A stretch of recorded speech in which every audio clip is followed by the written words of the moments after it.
Bismillahirrahmanirrahim. Assalamualaikum warahmatullahi wabarakatuh. Alhamdulillahi rabbil alamin. Wassalatu wassalamu ala ashrafil anbiya'i wal mursalin. Wa ala alihi wa sahbihi ajma'in amma ba'du. Saudara-saudaraku kaum muslimin yang dirahmati Allah subhanahu wa ta'ala. Kita sering mendengar berbagai pandangan dan bahkan tuduhan terhadap kelompok yang berpegang teguh pada salaf atau yang sering disebut salafi wahabi. Salah satu narasi yang santer terdengar seperti yang disampaikan oleh Ustadz Abdullah Al-Jirani adalah klaim bahwa kelompok ini berpecah belah di internalnya dan gemar membid'ahkan serta menyesatkan sesama muslim, bahkan dalam perkara-perkara furu' yang katanya khilafiyah. Mari kita telaah narasi ini dengan jernih, berdasarkan pemahaman kita terhadap Al-Quran dan Sunnah, insya Allah. Perbedaan pendapat versus perpecahan tercela. Memahami realitas ikhtilaf. Ustadz Al-Jirani mengawali narasinya dengan mengutip ayat dari surah Al-Hasyr. Tahsabuhum jami'un wa qulubuhum syatta. Kamu mengira mereka bersatu, padahal hati mereka berpecah belah. Teman-teman sekalian yang dimuliakan Allah Subhanahu wa taala. Allah Subhanahu wa taala telah berfirman dalam Al-Qur'anul Karim, A'udzubillahi minasyaitonirrajim, tahsabuhum jami'an wa qulubuhum syatta. Kalian mengira mereka itu bersatu, padahal mereka itu bercerai-berai. Ayat ini adalah sebuah ayat yang menjadi pelajaran bagi kita semuanya. Kadang-kadang kita melihat sebuah kelompok pengajian, komunitas pengajian, kita anggap mereka itu solid, mereka itu kita nilai dari luar adalah kelompok yang begitu kompak, ya, dan seterusnya. Tapi ternyata dalemannya di internal mereka terjadi perpecahan yang sangat luar biasa. Dan itu salah satu contohnya adalah kelompok atau komunitas dari teman-teman Salafi Wahabi. Kelihatannya mereka ini bersatu padu. Kelihatannya mereka itu begitu kompak, tapi ternyata kalau kita lihat fakta yang sesungguhnya tidak seperti itu. Mereka di internal mereka sendiri terjadi perpecahan yang sangat dahsyat sekali. Saya pernah menghitung ya kurang lebih menjadi beberapa faksi, ya, sekitar mungkin 7, 8, 9 bahkan mungkin 10 faksi, 10 kelompok-kelompok. Jadi di kelompok internal Salafi di dalamnya ada beberapa kelompok-kelompok lagi, ya, yang kelompok-kelompok itu biasanya menginduk ke syekh tertentu, kepada ulama tertentu yang masing-masing memiliki pendapat ini mungkin sebagiannya berbeda. Maka dari itu, membaca ayat Al-Quran jangan sepotong, harus seluruhnya. La yuqatilunakum jami'an illa fi quram muhassanatin aw min wara'i judur. Ba'suhum bainahum syadid. Tahsabuhum jami'an wa qulubuhum syatta. Dzalika bi'annahum qaumun la ya'qilun. Mereka tidak akan memerangi kamu secara bersama-sama, kecuali di negeri-negeri yang berbenteng atau di balik tembok. Permusuhan antar sesama mereka sangat hebat. Kamu mengira bahwa mereka itu bersatu, padahal hati mereka terpecah belah. Hal itu disebabkan mereka kaum yang tidak berakal. Tafsir Wajiz. Karena lebih takut kepada kaum muslim daripada kepada Allah, mereka, orang-orang munafik itu, tidak akan pernah berani memerangi kamu secara terbuka bersama-sama. Menggabungkan dua kekuatan, yaitu orang-orang munafik Bani Auf dan Yahudi Bani Nadir. Kecuali di negeri-negeri yang berbenteng agar mereka bisa berlindung di dalamnya, atau di balik tembok dengan cara bergerilya. Permusuhan antara sesama mereka, orang-orang munafik Bani Auf dan antara Bani Auf dengan Yahudi Bani Nadir, sangat hebat. Kamu, kaum muslim, jika melihat mereka sepintas, akan mengira bahwa mereka itu bersatu. Padahal jika kamu memperhatikan keadaan mereka lebih dalam, kamu akan menemukan bahwa hati mereka terpecah belah. Yang demikian itu, perbedaan penampilan luar dan keadaan hati mereka, karena mereka, orang-orang yang tidak mengerti bahwa inti kekuatan persatuan dan kesatuan itu tidak terletak pada penampilan, tetapi pada kesatuan rasa dan keterpautan hati dalam kekuatan iman. Ayat ini aslinya berbicara tentang kaum munafik dan orang-orang yang bersekutu melawan Islam yang hatinya memang tidak bersatu dalam tujuan. Menggunakan ayat ini untuk menuduh umat Islam yang berusaha mengikuti sunnah sebagai kelompok yang bercerai-berai adalah sebuah penggunaan ayat yang tidak pada tempatnya. Saudaraku sekalian, dalam Islam kita harus membedakan antara ikhtilaf, perbedaan pendapat yang dibolehkan, dan tafarruq, perpecahan yang tercela. Apakah adanya perbedaan pandangan di antara ulama salafi itu lantas berarti mereka bercerai-berai dalam akidah dan manhaj? Tentu tidak. Coba kita renungkan, sejak zaman sahabat, tabi'in, hingga para imam mujtahid yang 4, Imam Abu Hanifah, Imam Malik, Imam Syafi'i, dan Imam Ahmad bin Hanbal, mereka semua memiliki perbedaan pendapat dalam ribuan masalah fikih. Namun apakah mereka saling membid'ahkan atau menyesatkan? Tidak, mereka saling menghormati. Dan perbedaan mereka adalah bagian dari keluasan rahmat Allah bagi umat ini. Perbedaan pendapat seperti ini yang sering disebut sebagai ikhtilaf tanawwu', perbedaan yang beragam, atau ikhtilaf ijtihad, perbedaan karena ijtihad, adalah suatu keniscayaan dalam kehidupan beragama. Rasulullah Shallallahu Alaihi Wasallam sendiri mengisyaratkan hal ini ketika beliau bersabda, An Amru binil As, annahu sami'a Rasulullah Shallallahu Alaihi Wasallam qala, idza hakamal hakimu fajtahada, thumma asaba, falahu ajrani. Wa idza hakama fajtahada, thumma akhta'a, falahu ajrun. Dari Amr bin Al-As, dia mendengar Rasulullah Shallallahu Alaihi Wasallam bersabda, jika seorang hakim berijtihad, lalu ia benar, maka ia mendapatkan 2 pahala. Dan jika ia berijtihad, lalu ia salah, maka ia mendapatkan 1 pahala. Hadis riwayat Bukhari dan Muslim. Hadis ini jelas menunjukkan bahwa ada ruang untuk ijtihad dan kesalahan dalam ijtihad, namun tetap mendatangkan pahala dan tidak serta-merta menjadikan seseorang sesat.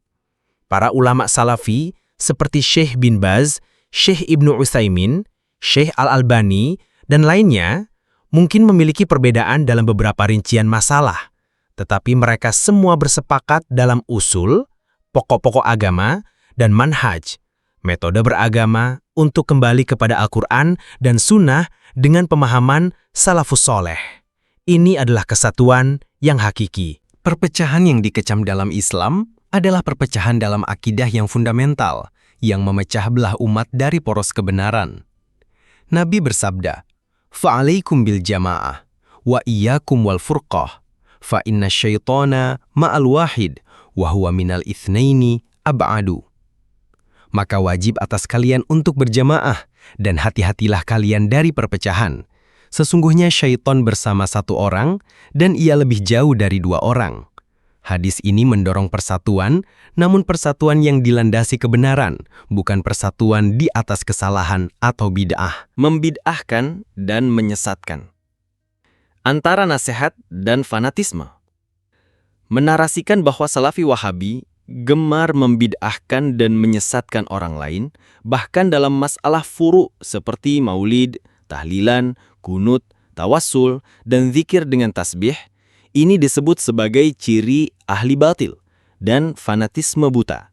Tidak hanya sampai di situ, mereka ini juga menjadikan perbedaan pendapat dalam masalah furu', ya masalah cabang agama, itu menjadi tuduhan bid'ah dan dolal, bid'ah dan kesesatan. Ini karakter kedua.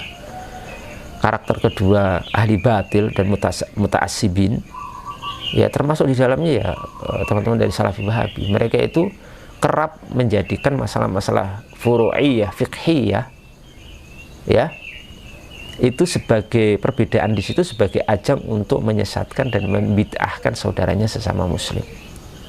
Bayangkan tuh, yang kunut dibid'ahkan misalkan, ya, ahli bid'ah, masalah tahlilan, masalah kunut, masalah tabarruk, masalah tawassul, masalah berzikir dengan biji tasbih, masalah kemudian doa bersama, zikir dengan suara keras, ya, peringatan Maulid Nabi, peringatan Isra Mi'raj, masalah haul, masalah yang lain.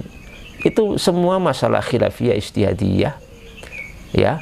Tetapi mereka jadikan teman-teman Salafi Wahabi itu sebagai faktor untuk menyesatkan saudaranya, untuk membid'ahkan saudaranya sama muslim dengan sebab itu. Padahal kalau ahli sunnah wal jamaah tidak menjadikan itu sebagai faktor untuk saling menyesatkan, saling membid'ahkan, saling memboikot, ya, enggak. Itu ahli sunnah wal jamaah. Saudaraku yang mulia, klaim ini perlu diluruskan. Dalam salaf, memperingatkan umat dari bid'ah adalah bagian integral dari amar ma'ruf nahi mungkar, mengajak kepada kebaikan dan mencegah kemungkaran, dan nasihat dalam agama. Ini bukan tindakan sembarangan menyesatkan, melainkan upaya tulus untuk menjaga kemurnian ajaran Islam sesuai dengan apa yang dibawa oleh Nabi Muhammad SAW. Nabi kita Muhammad SAW telah memperingatkan dengan sangat keras tentang bahaya bid'ah. Beliau bersabda dalam khutbahnya yang masyhur, "Fa inna khairal hadithi kitabullah, wa khairal hadyi hadyu Muhammadin, wa syarrul umuri muhdatsatuha, wa kulla muhdatsatin bid'ah, wa kulla bid'atin dhalalah, wa kulla dhalalatin finnar." Sesungguhnya, sebaik-baik perkataan adalah kitabullah, dan sebaik-baik petunjuk adalah petunjuk Muhammad SAW. Dan sejelek-jelek perkara adalah yang diada-adakan. Dan setiap bid'ah adalah sesat, dan setiap kesesatan itu di neraka. Hadis riwayat Muslim. Bahkan beliau juga bersabda, "Man ahdatsa fi amrina hadza ma laysa minhu fahuwa raddun." Siapa saja yang membuat sesuatu yang baru dalam urusan kami ini, padahal bukan darinya, maka ia tertolak. Dan lebih tegas lagi, "Fa'alaikum bisunnati wa sunnatil khulafa'ir rasyidinal mahdiyyin, addu 'alaiha bin nawajidh, wa iyyakum wa muhdatsatil umur, fa inna kulla muhdatsatin bid'ah, wa kulla bid'atin dhalalah." Maka hendaklah kalian berpegang teguh pada sunnahku dan sunnah khulafa'ur rasyidin yang mendapat petunjuk setelahku. Gigitlah ia dengan gigi geraham kalian, dan jauhilah perkara-perkara yang diada-adakan, karena setiap perkara yang diada-adakan dalam agama adalah bid'ah, dan setiap bid'ah adalah sesat. Hadis-hadis ini menjadi landasan kuat bagi Salafi untuk tidak mentolerir apa yang mereka anggap sebagai bid'ah. Perkara-perkara seperti peringatan Maulid Nabi, tahlilan, tawasul kepada orang yang sudah meninggal, atau zikir dengan suara keras berjamaah yang tidak sesuai dengan praktik Nabi dan sahabat, dalam pandangan Salafi, bukanlah sekadar khilafiyah ijtihadiyah yang murni. Bagi mereka, ini adalah inovasi dalam agama yang tidak memiliki dasar kuat, dan oleh karenanya harus diingkari dan dijelaskan kepada umat agar mereka kembali kepada sunnah yang murni. Ini bukan fanatisme. Ini adalah menjalankan kewajiban untuk menjaga kemurnian agama. Sejalan dengan sabda Nabi SAW. Man ra'a minkum munkaran falyughayyirhu bi'adihi fa illam yastati' fa bilisanihi fa illam yastati' fa biqalbihi wa dzalika adhaful iman. Barang siapa di antara kalian melihat kemungkaran, hendaklah ia mengubahnya dengan tangannya. Jika tidak mampu, maka dengan lisannya. Jika tidak mampu, maka dengan hatinya. Dan itu adalah selemah-lemah iman. Mengingkari bid'ah dalam pandangan salafi adalah bagian dari kewajiban nahi munkar ini. Kesatuan manhaj, bukan perpecahan akidah. Dan masing-masing kelompok itu mengklaim dirinya atau kelompoknya itu, faksi mereka itu sebagai kelompok yang paling benar, kelompok yang paling original, kelompok yang paling salafi. Yang selainnya adalah bukan salafi, bukan pengikut manhajus salafus saleh. Itu luar biasa sekali. Padahal kalau kita lihat itu kan kelompok ini kelompok yang jargon-jargonnya sama, kurang lebih ya itu aja. Kembali kepada Quran dan Sunnah, ya kan, mengikuti manhaj salaf, ada macam-macam, itu sama. Jargon-jargonnya sama, kitab-kitabnya juga sama, kitab-kitab yang dipelajari itu kurang lebih sama, buku-bukunya Ibnu Taimiyah, buku-bukunya Muhammad bin Abdul Wahhab, Syekh Ibnu Taimiyah, Syekh Muhammad bin Abdul Wahhab, kurang lebih sama. Kemudian ulama rujukannya juga sama, itu saja. Di Saudi siapa? Syekh bin Baz, Ibnu Utsaimin, Syekh Abdul Muhsin Al-Abbad, Shalih Fauzan, Syekh Fulan, sama. Di Yaman siapa? Di Yordan siapa? Syekh Al-Albani, di Yaman Syekh Mobil, dan seterusnya. Itu kurang lebih sama. Tapi bagaimana terjadi hal seperti itu? Ini sangat memprihatinkan kita sekalian, yang sebenarnya itu menunjukkan akan sesuatu indikasi ya, yang memberikan lampu atau warning kepada kita bahwa kelompok ini adalah kelompok yang mungkin di intern mereka itu pemahaman beragamanya tidak begitu tepat ya, ada sisi-sisi yang perlu diperbaiki. Saya tidak mengatakan pemahaman mereka semua salah, tentu ini juga tidak fair ya, tapi kita katakan di intern mereka ada pemahaman-pemahaman yang perlu dikoreksi, terutama di dalam hal-hal tertentu ya. Narator dalam videonya mengakui bahwa Salafi Wahabi memiliki jargon yang sama, kembali kepada Al-Quran dan Sunnah, mengikuti manhaj salaf. Mereka juga belajar dari kitab-kitab yang sama, seperti karya Ibnu Taimiyah dan Muhammad bin Abdul Wahhab, serta merujuk pada ulama yang sama, seperti Syekh bin Baz, Syekh Ibnu Utsaimin, Syekh Al-Albani, dan lainnya.